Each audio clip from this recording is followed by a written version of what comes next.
Today's message is you can go your way, but don't forget that other people may not be able to keep up with you. I just finished my yard work today and my kids were out helping, and at some point they decided it was time to go inside. And I said, well, you know what? I want to finish what I have to do. And that's when I realized that sometimes you may have an idea in mind, but your family, your team, or your coworkers may not be able to be going on as long as you. And it's okay, because no, it's not okay. I want you to remember to be mindful of others.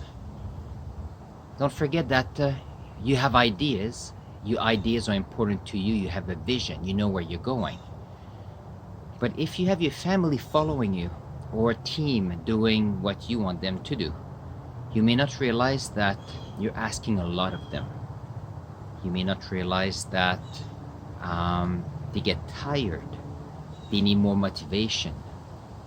They're not quite sure. They lost the drive to get to the point you want to. And that's okay. I want you to realize that nobody is like you.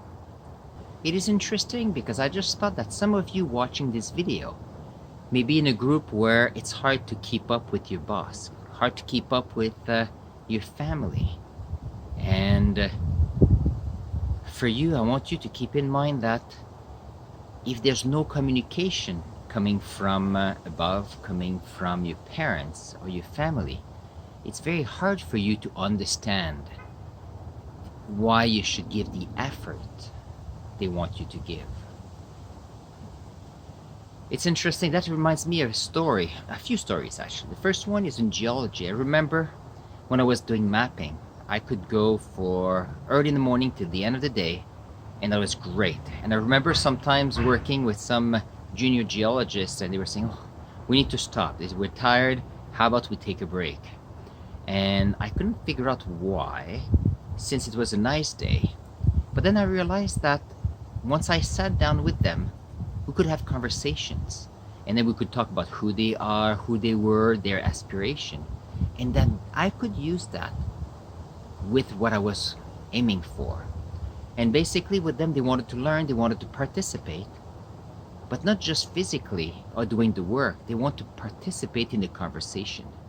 They want to participate in reaching the same goal as you.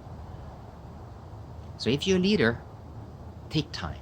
Take time to listen to people with you, to your employees, if you're the head of a family, to your children or your sibling.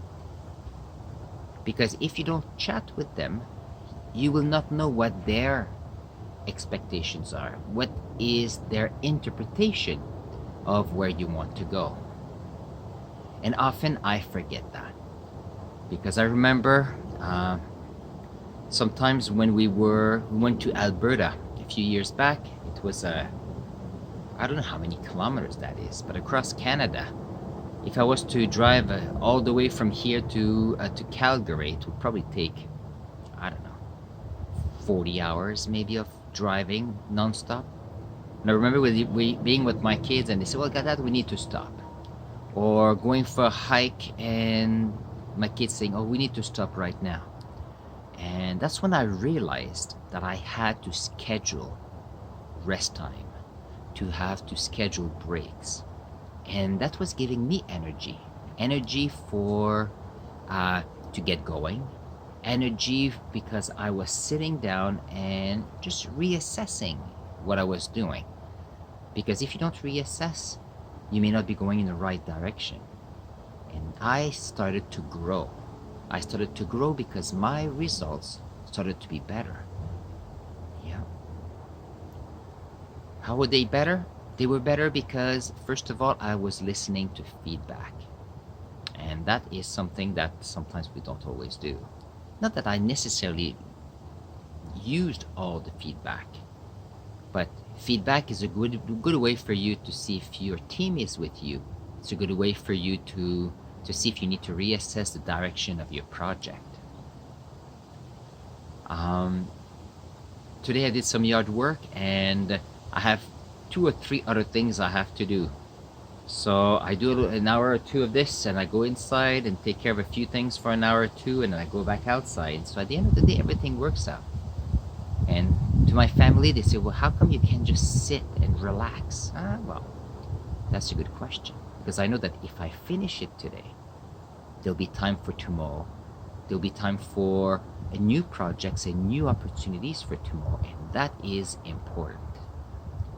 I feel I'm talking a bit slow, and I realize I'm a bit tired now that I've been sitting for maybe 5 or 10 minutes.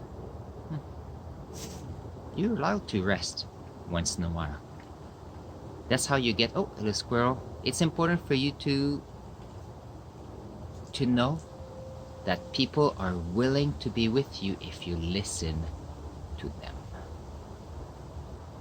So let's think of some tips to help you be aware of the people around you. Well, the first one I would say, use a calendar and a timeline to do what you have to do, and schedule. And within that timeline, I want you to set up some breaks. So that'll be the first thing to do, because if you set up some breaks, it will be good for you to regroup. It will be good for your teams to chat, to converse, and feel that they're happy, to be a chance for your team to communicate with you. If you have kids, time for kids to communicate with you, so they'll be part of the process. And that's what leaders need to do. They need to get people to be part of the process, and that's how trust happens. The next tip I will give you is,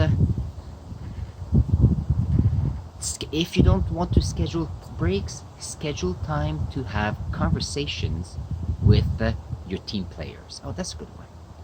And the reason for that is often you get busy, and often it's just mundane things. You're just going with the flow, 1, 2, 3, 4, and then you start over again.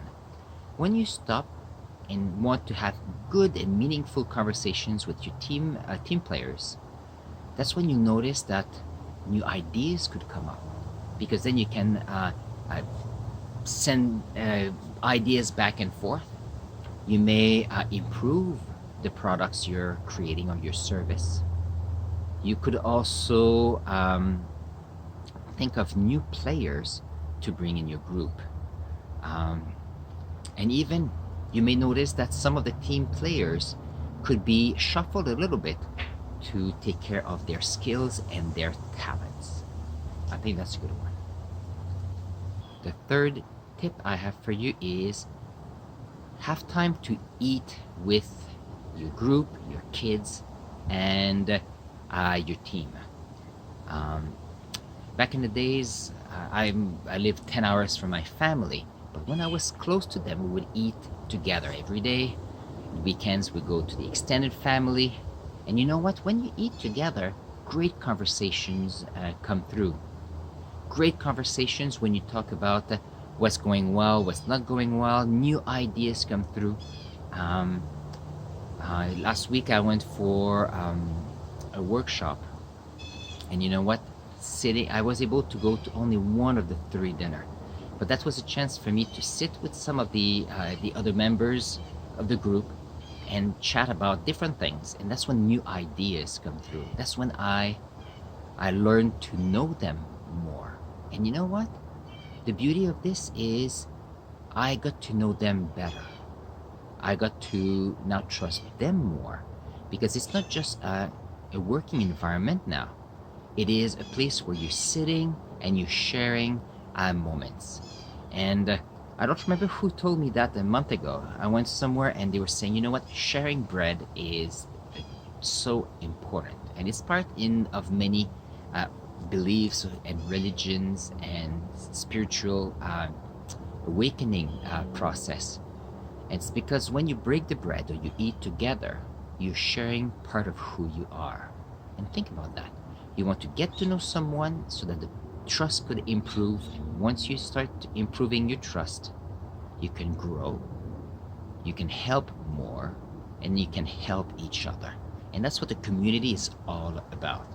The more you get to know each other, the more you'll know how to help each other.